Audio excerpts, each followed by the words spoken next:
কলকাতা থেকে ভারত সফর শুরু মার্কিন বিদেশ সচিবের। কলকাতায় মার্কিন বিদেশ সচিব, বাংলায় পালাবদলের পর সস্ত্রীক কলকাতায় মার্কো রুবিও। কথা বলবো সুদীপ্ত আমাদের প্রতিনিধির সঙ্গে। সুদীপ্ত, 14 বছর পর কলকাতায় কোনো মার্কিন বিদেশ সচিব এলেন। এর আগে হিলারি ক্লিন্টন এসেছিলেন এবং এবার এলেন মার্কো রুবিও। কোথায় কোথায় যেতে পারেন, কি কর্মসূচি রয়েছে আজ তাঁর?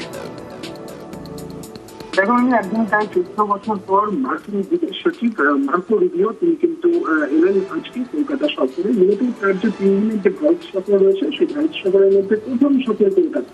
এটা বিশেষভাবে উল্লেখযোগ্য। এই যে কলকাতায় সফর, তিনি জানাবেন হচ্ছে পালাবদল হয়েছে এবং তারপরে একজন মার্কিন বিদেশ সচিব তিনি কলকাতা সফর করছেন। কার্যত কূটনৈতিক ভাবে এটা একটা উল্লেখযোগ্য বিষয়গুলো কূটনৈতিক ভাবে মনে করছে। নতুন বিষয় নিয়েও আলোচনা হতে পারে এমনটাই খবর রয়েছে। তবে যেটা দেখা যাচ্ছে, ঠিক 7টা নাগাদ তিনি পৌঁছলেন এবং দমদম এয়ারপোর্টে, এবং সেখান থেকে তিনি বেরিয়ে গেলেন। এবং তারপরে যেটা জানা যাচ্ছে যে 8টা 20 তিনি মালের মধ্যে পৌঁছে যাবেন এবং সেখানে একটি প্রার্থনা করবেন তিনি। প্রার্থনা করার পর চিলড্রেন হাউসে তিনি যাবেন এবং তারপরে সেখান থেকে ভিক্টোরিয়াল তিনি যেতে পারেন এবং সেখানে তিনি ছবি তুলতে পারেন। এটা মনে করা হচ্ছে। সুদীপ্ত, তোমার কথা স্পষ্ট শুনতে পাচ্ছি না, তোমার সঙ্গে আবারও পরবর্তীতে আমরা যোগাযোগ করব। 14 বছর পর কলকাতায় কোনো মার্কিন বিদেশ সচিব মার্কো রুবিও সস্ত্রীক তিনি এসেছেন কলকাতায়। আজ তার বিভিন্ন জায়গায় তিনি আজ যাবেন।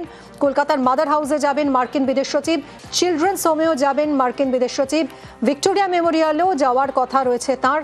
কলকাতা ঘুরে আজই দিল্লিতে মার্কিন বিদেশ সচিব 4 দিনের ভারত সফরে এসেছেন তিনি এবং শুরুটা করলেন কলকাতা থেকেই।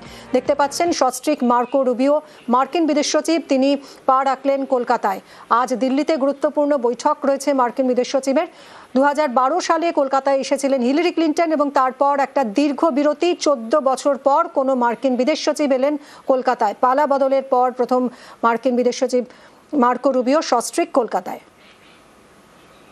As America gets ready to celebrate our 250th birthday, we look forward to doing it with our partners in India.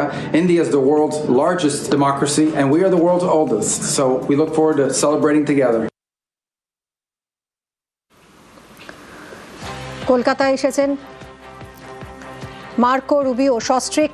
Marco Rubio মার্কিন বিদেশ সচিব কলকাতায়।